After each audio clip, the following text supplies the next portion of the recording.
Rebonsoir les amis. J'ai dû couper parce que les vidéos que je fais, c'est avec mon portable.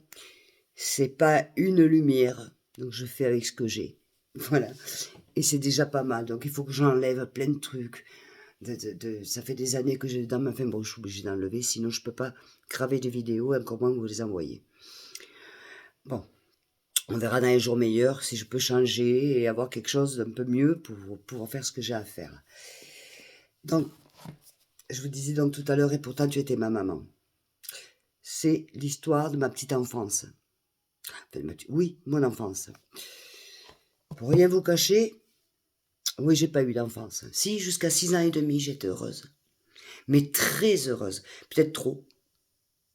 Mais en tout cas, ça m'a donné, par rapport à cette enfance que j'ai eue jusqu'à l'âge de 6 ans et demi, j'ai su ce que c'était le bonheur. Donc après, quand on m'a enlevé, ma maman, avec son mari, qui m'a enlevé, donc je savais que même ce que je traversais dans l'horreur, je savais que le bonheur existait. Je savais qu'on pouvait être aimé.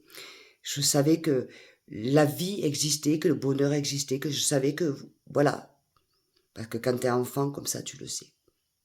Donc ce livre parle de ma petite enfance. En clair, j'ai été enlevée à l'âge de 6 ans et demi par ma maman. Ma chère maman. Alors la raison pourquoi elle m'a enlevée, moi je pensais que c'était les allocations familiales. Point non, c'était pas les allocations familiales. C'est elle qui me l'a confirmé. Hein. Non. Je ne me méritais pas d'être heureuse. Comment est-ce qu'on peut enlever une enfant de 6 ans et demi qui est heureuse parce que justement elle est heureuse? Bon, c'est son explication. Je ne me méritais pas d'être heureuse. Voilà. Donc il fallait que je paye. Textuellement, ces mots, ces propres mots, fallait que je paye. Ah, pour payer, j'ai payé. Hein. Alors quand je lui ai reposé la question, je lui ai dit, mais attends, comment tu peux m'enlever du blanc et m'amener au noir? C'est comme ça. T'es ma fille, j'avais le droit de faire ce que je veux. Mais textuellement, les conversations sont enregistrées. Parce que les conversations, les dernières, datent de l'année dernière. Elles sont pas vieilles. Juste après l'interview de Thibaut. Alors pourquoi elle m'appelait pour me dire ça? J'en sais rien. Et j'ai essayé, et je lui dis, mais t'es sûr que c'est pas Maupin? Parce que Maupin, dans le livre, c'est son mari. T'es sûr que c'est pas Maupin? À croire que je voulais encore lui trouver des excuses. Non, c'est moi. Si tu ne méritais pas d'être heureuse, fallait que tu payes. Fallait que tu sois malheureuse, fallait que tu souffres. Bien, d'accord. Ben j'ai souffert. Ah, c'est le moins qu'on puisse dire. Tous les soirs dans la chambre, c'était pas pour aller tricoter. Partouze. Entre ma mère, son mari et moi, une gamine de 7 ans. Quand elle m'a levé 6 ans et demi, quand arrivait ça. 7 ans. Des maltraitances. C'est expliqué tout là-dedans.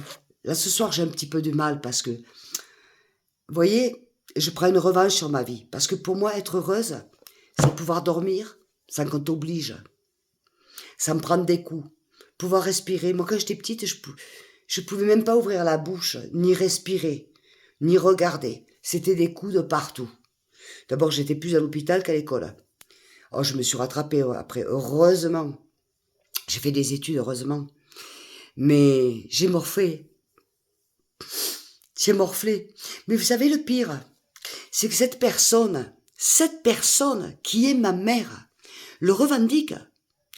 Elle est même fière. Mais c'est plus que ça. Je me le méritais. Comment une enfant de 6 ans et demi, mesdames, vous êtes maman, grand-mère, ou des papas, comment une enfant se mérite ça? Pour que j'en fasse un livre, pas qu'un, parce que vous allez voir la suite après, c'est pas mieux, hein? Comment une enfant se mérite ça? Gratuitement? Pourquoi? Pourquoi? Parce que le pire, moi j'étais la bâtarde, on m'a toujours appelé ça petite, hein, la bâtarde. Mais son fils prodige et ses 2 filles prodiges, eux ont participé. Ça a été des bourreaux aussi. Mais eux, il y avait que moi, il fallait me prendre moi. Pourquoi je suis née sur une mauvaise étoile? Et pourtant, je dis toujours que j'ai eu de la chance dans la vie. Et je continue à en avoir. C'est dur, hein? C'est dur d'en parler. Mais je vais devoir vous en parler parce que après, mon côté, waouh, waouh, waouh, je l'ai. Et je vais le garder. Parce que cette femme, mon bourreau, m'enlèvera jamais ma soif de vivre. Jamais. Jamais. Aujourd'hui, maman, aujourd'hui, moi, je suis heureuse. Toi, je sais pas. Moi, en tout cas, je peux me regarder devant une glace. Oui, je sors des livres. Oui, j'ai fait des émissions de télévision, même il y a 30 ans. Elle a même les cassettes. Elle a jamais porté plainte. Non, au lieu de porter plainte, évidemment, on porte plainte si c'est faux, comme c'est pas le cas. Non, j'ai mon demi-frère qui m'a appelé l'année dernière pour s'excuser d'avoir tenté de me violer. Non, c'est pas qu'il a tenté, oui, tenté, mais vraiment, il y est pas arrivé. Il m'a appelé pour s'excuser. Alors, si c'était inventé tout ça, pourquoi il m'appelle? C'est gravé. Pourquoi il m'appelle pour s'excuser?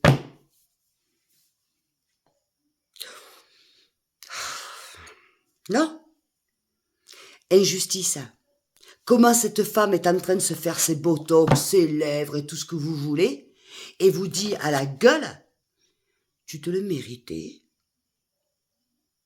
Tu te le méritais. Pourquoi? Parce que tu étais trop heureuse. Il fallait que tu payes pour tout le bonheur que tu avais. Eh, c'est un motif. Moi, j'ai souffert. Mais je sais qu'il y a des gens qui sont en train de souffrir, qui ont souffert plus que moi. Donc, quelque part, quand je fais mes livres, c'est plus pour moi. Moi, je suis sortie d'affaire. Moi. Mais les autres. Et les autres. Et croyez-moi, il y en a. Alors, je voulais vous faire partager ça, mes amis. Vous remercier aussi pour vos likes, pour vous abonner. Vous remercier beaucoup. Mais à travers mes joies, mes rires, ce que vous voyez, il y a de la souffrance. Et il y en a encore de la souffrance. Je vous assure, il y en a. Je vais avoir 60 ans. Encore aujourd'hui. Même mon homme, ça fait, je sais pas combien d'années, qu'il peut même pas me toucher. Le traumatisme, il y est là. Je suis incapable de regarder un film s'il y a des scènes d'amour. Je suis traumatisée, à vie, parce que ça, c'est à vie. À vie. Je suis désolée. Et pourtant, vous me voyez heureuse. Oui, je suis heureuse. Oui, je suis comme ça, mais parce que j'aime la vie. J'ai le droit d'aimer la vie. On me l'a enlevé, ma vie. On m'a enlevé ma jeunesse, mon adolescence. Tout, on m'a tout enlevé. Vous allez savoir le reste. Petit à petit, on va parler de ce livre et après, on va parler de l'autre. Petit à petit. Et si vous avez des questions, je suis là pour vous répondre. D'accord? Parce que, d'accord, oui, je suis heureuse, oui, je suis comme ça. C'est ma nature, j'ai toujours été comme ça et je le resterai jusqu'à ma mort. Que plaise ou déplaise. En tout cas, voilà. Je vous souhaite une bonne soirée. Moi, j'ai passé une super journée chez un ami. Vous avez dû voir les vidéos. Une super journée. Je suis super heureuse parce que il y a des gens qui m'aiment et ça fait du bien d'être aimé. Vous pouvez pas vous imaginer. Des gens qui vous veulent du bien, qui vous aiment. Ça fait du bien, je vous assure, ça fait du bien. Je vous envoie des bisous, je vous remercie pour me suivre. N'oubliez pas, ça vous plaît, vous likez, ça vous plaît pas, vous le dites, ou sinon vous passez. Merci du fond du cœur. Je vous aime tous. Bonne soirée, à demain.